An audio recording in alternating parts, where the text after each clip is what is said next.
What are we doing here today? We're actually out here.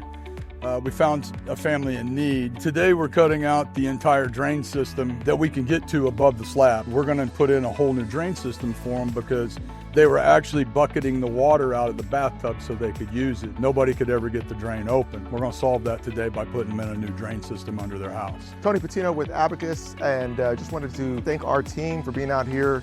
We've got a great group of leaders out here with Jose and Frank leading the way. They're actually underneath the house right now. We're doing some repipe. We're going to fix some fixtures. This just speaks to the team that we have. I want to thank these guys for their time on a hot, steamy Saturday here in June, late June. So it's great to see these guys pulling together, working as a team, helping out the community, doing everything we can. I just want to say thanks to all the guys that came out: Cameron, Brett, Frank, Isaac, Kevin Salazar, Dana Barnes, of course Bob Connolly. This is what embodies the work at Abacus. You know, good guys, we get together, doing some good for the community.